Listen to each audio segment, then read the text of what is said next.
అమర్ అయితే luggage pack చేసుకొని హాల్లోకైతే వస్తాడనమాట. "ఎక్కడికెళ్తున్నావు అమర్" అంటూ సదాశివం అడుగుతూ ఉంటాడనమాట. "ఏం లేదు నాన్న, పని మీద ఢిల్లీ వెళ్తున్నాను. రేపు సాయంత్రానికల్లా వచ్చేస్తాను నాన్న" అనేసి అమర్ చెప్తూ ఉంటాడనమాట.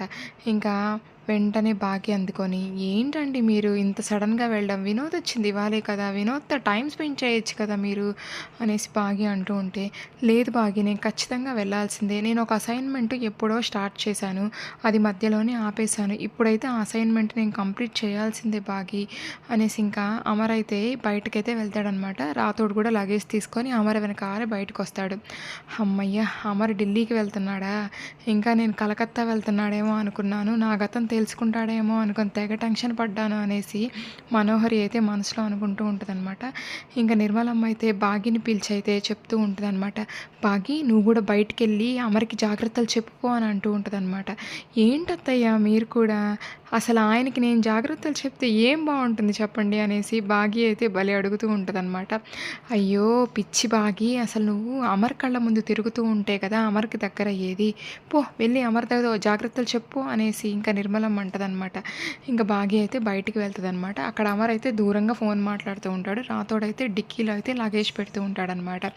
రాతోడు, "అసలు నిజం చెప్పండి, అసలు మీరెక్కడికెళ్తున్నారు ఇంత సడన్‌గా" అనేసి మిస్సమ్మ అడుగుతూ ఉంటదనమాట. "ఏం లేదు మిస్సమ్మ, ఆ మనోహరి అయితే ఒక 2 ఏళ్ళు ఎక్కడుందో అసలు తెలియనే తెలీదు. ఏం చేసిందో తెలీదు. అసలు ఆ మనోహరి గతంకి, ఇప్పుడు నీ మీద అటాక్స్‌కి ఏదన్నా లింక్ ఉందేమో అని సార్ కనుక్కోవడానికి కలకత్తా వెళ్తున్నాడు. ఆ మనోహరి గురించి అంతా తెలుసుకొనే వస్తాము" అనేసి రాతోడు అంటూ ఉంటే, ఇంకా భాగ్య అయితే ఫుల్ హ్యాపీగా ఫీల్ అయిద్దనమాట. "హమ్మయ్య! మీరు కానీ ఖచ్చితంగా మనోహరి గురించి కనుక్కొనొస్తే ఆ మనోహరి పీడ విరగడైపోద్దిలే" అనేసి ఇంకా భాగ్య అంటూ ఉంటుందన్నమాట. ఇంకా అమర్ ఫోన్ కట్ చేసి వచ్చేస్తాడనమాట. ఇంకా భాగ్య అయితే అమర్‌తో మాట్లాడుతూ ఉంటదనమాట. "ఏవండీ, ఎండలు చాలా ఎక్కువగా ఉన్నాయి. మీరైతే తరచుగా లిక్విడ్స్ తీసుకుంటూ ఉండండి. జాగ్రత్తగా ఉండండి" అనేసి భాగ్య చెప్తూ ఉంటదనమాట. ఇంకా భాగి, "నువ్వు కూడా జాగ్రత్తగా ఉండు. ప్రమాదం ఎటువైపు నుంచి వస్తో తెలీదు. నువ్వైతే ఎఫ్ఎంకైతే వెళ్ళొద్దు. ఇవాళ రేపు లీవ్ పెట్టేసేయ్. జాగ్రత్తగా ఉండు ఇంట్లో" అనేసి ఇంకా అమర్ అయితే భాగ్యకైతే చాలా జాగ్రత్తలు మంచిగా చెప్తాడనమాట.